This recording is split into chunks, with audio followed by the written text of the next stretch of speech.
একটা দোয়া শিখাই দেই, ইনশাআল্লাহ এই দোয়া করলে রিজিক তো বাড়বেই ইনশাআল্লাহ। আপনার যত ঋণ আছে ইনশাআল্লাহ আল্লাহ পাক শোধ করে দিবেন। বিশ্বাস করলেন না?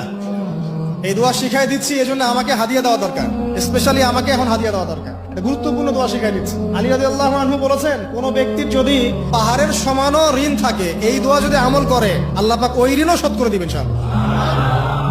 ঋণ কেমন জানেন? ওই যে এখন মানুষ ঋণ নিচ্ছে 1 কোটি টাকা ব্যাংক থেকে, 2 কোটি টাকা ব্যাংক থেকে, হ্যাঁ, কত বছর, 10 বছরের জন্য, 20 বছরের জন্য বাড়ি করছে, তাই না?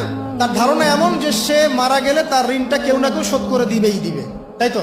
আর আল্লাহর রাসূল কি বলছেন দেখেন, একজন মারা গেছেন, নবী সাল্লাল্লাহু আলাইহি ওয়াসাল্লামের সময় একজন মারা গেছেন। তো নবী করিম সাল্লাল্লাহু আলাইহি ওয়াসাল্লাম বলছেন, এই ব্যক্তির কি কোনো ঋণ আছে? একজন সাহাবী বলেন, হ্যাঁ ইয়া রাসূলুল্লাহ, তো ঋণ আছে। নবীজি বললেন, তোমরা ওর জানাজা পড়ো, আমাকে ডেকো না। তোমরা ওর জানাজা পড়ে নাও, আমি জানাজা পড়তে চাচ্ছি না। আমি এখন কেমন করে আপনাকে বুঝাবো ঋণ কত ভয়ঙ্কর জিনিস? আপনি যে ব্যাংক থেকে 3-4 কোটি টাকার লোন নিয়ে রাখছেন, লাখ লাখ টাকা লোন নিয়ে বসে আছেন, দিব্যি সুখে বসে আছেন, এমন চিন্তায় যে আপনার মৌত হবে না। আর নবী সাল্লাল্লাহু আলাইহি ওয়াসাল্লামের সময়ে একজন মারা যাচ্ছেন, তিনি বলছেন তোমরা জানাজা পড়ে নাও, আমি জানাজা পড়তে চাচ্ছি না। মানে ঋণগ্রস্ত ব্যক্তি জানাজাও তিনি পড়তেন না। তারপরে একজন এসে বললেন, ইয়া রাসূলুল্লাহ, আমি তার ঋণ শোধ করে দিব, তার যা ঋণ আছে আমি শোধ করে দিব। তখন নবী এসে জানাজা পড়লেন সাল্লাল্লাহু আলাইহি ওয়াসাল্লাম।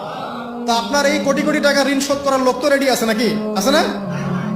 সমস্যা নেই, আপনার জানাজা পড়া হবে, আপনার মিলাদও হবে, আপনার একটা বড়সড় দোয়াও হবে ইনশাআল্লাহ। কিন্তু আল্লাহ পাক বলেছেন, শহীদ, আল্লাহর পথে যুদ্ধ করে শহীদ হয়েছে, এই ব্যক্তির আত্মাও ঝুলে থাকে যতক্ষণ পর্যন্ত না তার ঋণটা শোধ করা হয়।